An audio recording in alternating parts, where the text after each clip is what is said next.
નમસ્કાર વિદ્યાર્થી મિત્રો, આપનું હાર્દિક સ્વાગત છે એજ્યુકેશન ઇન ગુજરાતી ચેનલ પર। આજનો આપણો વિષય છે ધોરણ 6 વિષય હિન્દી।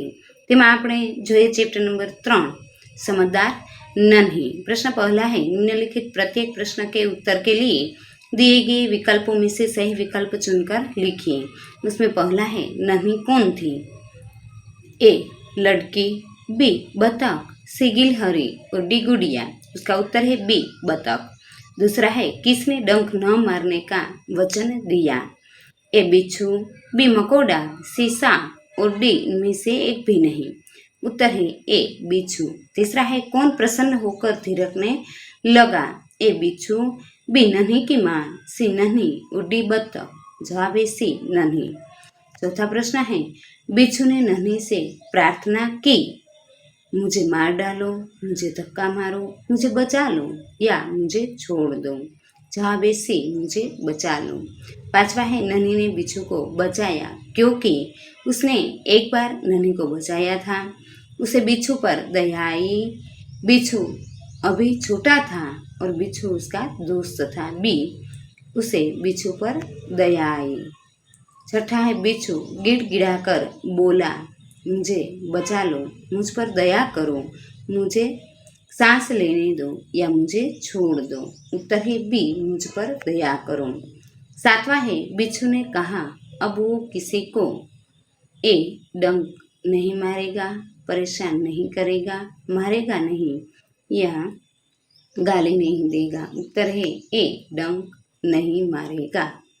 दूसरा है, रिक्त स्थानों की पूर्ति कीजिए। उसमें पहला है, कुछ दिन बाद बिच्छू के प्राण पुनः संकट में पड़ गए। दूसरी खाली जगह है, बिच्छू दलदल में फंसा है। तीसरा है, बिच्छू को शैतानी सूझी। चौथा है, नन्ही ने बिच्छू को दोबारा जीवन दान दिया।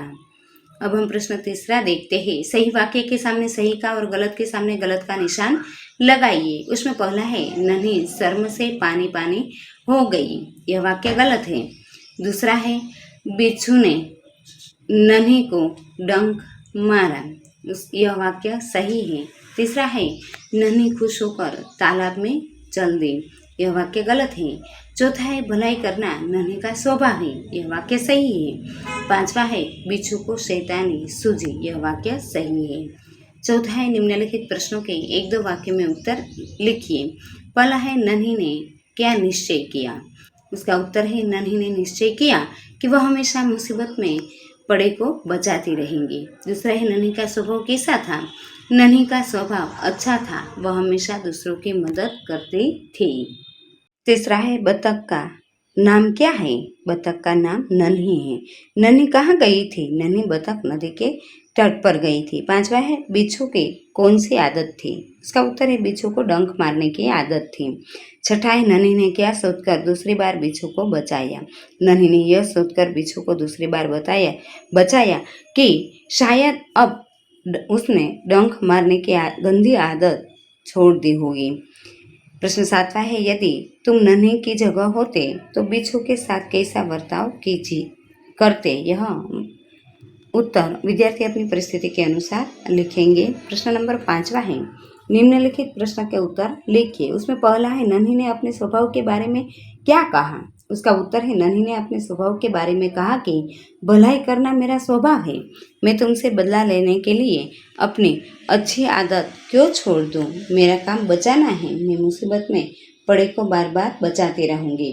दूसरा है, बिच्छू को क्या पछतावा हुआ? उसका उत्तर है, बिच्छू को पछतावा हुआ क्योंकि वो 2 बार उसे जीवनदान देने वाले नन्ही बतख को डंक मारने के लिए आगे बढ़ रहा था। इस बार उसे अपनी गलती समझ में आई थी। तीसरा है, क्या करूं, डंक मारना मेरा स्वभाव है। यह बात किसने किसको कही, क्यों? यह बात बिच्छू ने नन्ही को कही क्योंकि वह अपनी आदत का गुलाम था। दूसरों को डंक मारने की उसे आदत हो गई थी। चौथा है, माँ ने नन्ही को बिच्छू के स्वभाव के बारे में क्या कहा? माँ ने नन्ही को बिच्छू के स्वभाव के बारे में कहा कि बिच्छू अपनी गंदी आदत का गुलाम है, तुम उसे चाहे कितनी बार बचाओ, वह बार बार डंक मारता रहेगा। छठा प्रश्न है, निम्नलिखित वाक्य कौन किससे कहता है, बताइए। उसमें पहला है, माँ मैं उसकी गंदी आदत छुड़ाकर रहूंगी। यह वाक्य नन्ही अपनी माँ से कहती है। दूसरा है नन्ही बहन आज तुम जीत गई, यह वाक्य बिच्छू ने नन्ही से कहा। तीसरा है तुम यह गंदी आदत छोड़ दो, नहीं तो मुसीबत में कोई तुम्हारी मदद नहीं करेगा, यह वाक्य नन्ही ने बिच्छू से कहा। चौथा है भलाई करना मेरा स्वभाव है, यह वाक्य नन्ही ने बिच्छू से कहा।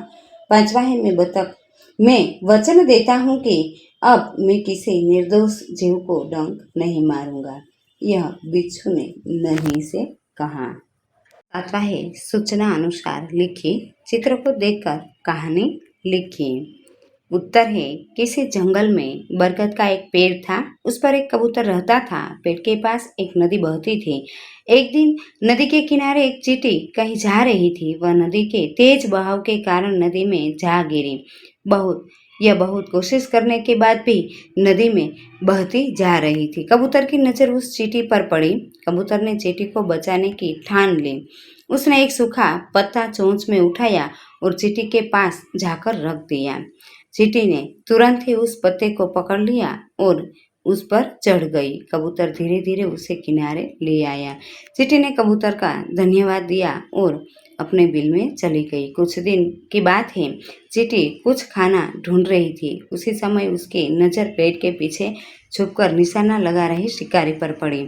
उसने देखा कि शिकारी उसी कबूतर पर निशान साधने की तैयारी कर रहा था जिसने उसकी मदद की थी। चींटी तुरंत ही शिकारी के पास गई और उसके पेड़ को जोर से काटा। शिकारी छटपटाया और उसका निशान चूक गया। उसके हाथ से तीर गिर गया। आवाज सुनते ही कबूतर शिकारी को देख तुरंत वहां से उठ गया। उसने भी चींटी को धन्यवाद दिया। उस दिन के बाद से वे दोनों अच्छे मित्र बन गए थे। प्रश्न दूसरा है, चित्र को देखकर 4-5 वाक्य लिखिए। उत्तर है यह चित्र सड़क दुर्घटना का है जिसमें ट्रक और रिक्शा के बीच टक्कर हुई है। रिक्शा ड्राइवर बुरी तरह से घायल होकर बेहोश हो गया है। सभी लोग घटनास्थल पर दौड़ाए हैं। एक आदमी भी घायल होकर सड़क पर गिर गया है। उसका सारा सामान रास्ते पर फैल गया है। यह दुर्घटना तेज गति से वाहन चलाने के कारण हुई होगी। प्रश्न 8वां है, घटनाओं को सही क्रम में लिखिए। उसमें पहला है नन्ही बिच्छू की आवाज़ सुनकर दौड़ती आ गई। दूसरा है नन्ही अपनी माँ के पास चली गई। नन्ही ने बिच्छू को दलदल से निकालकर सूखे स्थान पर रख दिया। नन्ही ने बिच्छू को दलदल में फंसा देखा और बिच्छू ने नन्ही को डंक मारा। उसमें पहला वाक्य आएगा कि नन्ही ने बिच्छू को दलदल में फंसा हुआ देखा। दूसरा है नन्ही बिच्छू की आवाज़ सुनकर दौड़ती आ गई। तीसरा है नन्ही ने बिच्छू को दलदल से निकालकर सूखे स्थान पर रख दिया। चौथा है बिच्छू ने नन्ही को डंक मारा। और पांचवा है नन्ही अपनी माँ के पास चली गई। प्रश्न नंबर 9वां है, निम्नलिखित शब्दों के समानार्थी शब्द लिखिए। पहला है तट यानी किनारा। दूसरा है स्वभाव यानी प्रकृति। तीसरा है निर्दोष यानी बेकसूर। चौथा है प्रसन्न यानी खुश। पांचवा है सहसा यानी एकाएक। छठा है थिरकना यानी नाचना। सातवां है नदी यानी सरिता। आठवां है स्थान जगह। नौवां है मुसीबत यानी संकट। 10वां है निम्नलिखित मुहावरा का अर्थ देकर वाक्य में प्रयोग कीजिए। पहला है बात अनसुनी करना यानी बात में ध्यान न देना। महेश ने शिक्षक की बातों को अनसुना कर दिया। दूसरा है मन डोलना यानी विचार बदलना। उत्तर है बाजार में नए नए खिलौने देख मेरा मन डोल गया। जीवनदान देना यानी नया जीवन देना। डॉक्टर ने मरीज को जीवनदान दिया। चौथा है शर्म से पानी पानी होना यानी बहुत लज्जित होना। स्कूल में अपने बेटे की करतूतें देख माता पिता शर्म से पानी पानी हो गए। 11वां है शब्दकोश के क्रम में लिखिए। बिच्छू, नदी, शैतानी, डंक और मुसीबत। उसका उत्तर है डंक, नदी, बिच्छू, मुसीबत और शैतानी। प्रश्न 12वां है सूचना अनुसार लिखिए। पहला है निम्नलिखित वाक्यों में उचित विराम चिन्ह का प्रयोग करके वाक्य फिर से लिखिए। उसमें पहला वाक्य है बिच्छू बोला, अल्प विराम, दोहरण चिन्ह, नन्ही बहन आज तुम जीत गई। दूसरा है क्यों भाई, तुमने मुझे डंक क्यों मारा। तीसरा है बिच्छू भाई ठिठक क्यों गई, डंक मारूं। चौथा है भलाई करना मेरा स्वभाव है। पांचवा है बहन मुझे बचा लो। प्रश्न दूसरा देखते हैं। उदाहरण के अनुसार संयुक्ताक्षर लिखिए। उदाहरण के अनुसार क प्लस र, क्र, क्रम, क्रिया। इसमें पहला है क प्लस श यानी क्ष, क्षमा, क्षितिज। दूसरा है श प्लस र यानी श्र, श्रवण, श्रोता। तीसरा है द प्लस व यानी द्व, द्वार અને દ્વિતીય। ચોથા है द प्लस म यानी द्म, पद्म અને छद्म। सातवां है ह प्लस य यानी यय, असह्य અને બાહ્ય। छठा है द प्लस ध यानी ध, सिद्ध, श्रद्धा। तीसरा है नीचे दिए गए वर्णों से चार चार शब्द बनाइए। भ यानी भवन, भजन, भगत અને ભક્ષણ। व यानी वजन, वकील, वचन ने वजूद। र यानी रजत, रक्त, रक्षक અને રજની। न यानी नयन, नरम, नजर, नरेश। ग गणेश, गजानन, गज અને गरुड़। 13वां प्रश्न है परिच्छेद को पढ़कर उसके नीचे दिए गए प्रश्नों के उत्तर लिखिए। परिच्छेद है देवताओं का अभिवादन स्वीकार करने के पश्चात ब्रह्मा जी ने उनसे कुशल मंगल पूछा। इस पर इंद्र बोले, पितामह, हम वृतासुर से त्रस्त है, अपने प्राण रक्षा करना हमारे लिए कठिन हो रहा है। असुर ने केवल हमसे अधिक बलवान है अपितु चतुर भी अधिक है। हम एक शस्त्र बनाते हैं तो वे चार बना लेते हैं, हम उनसे पार नहीं पा सकते। कृपा कर वृतासुर के विनाश का कोई उपाय बताइए।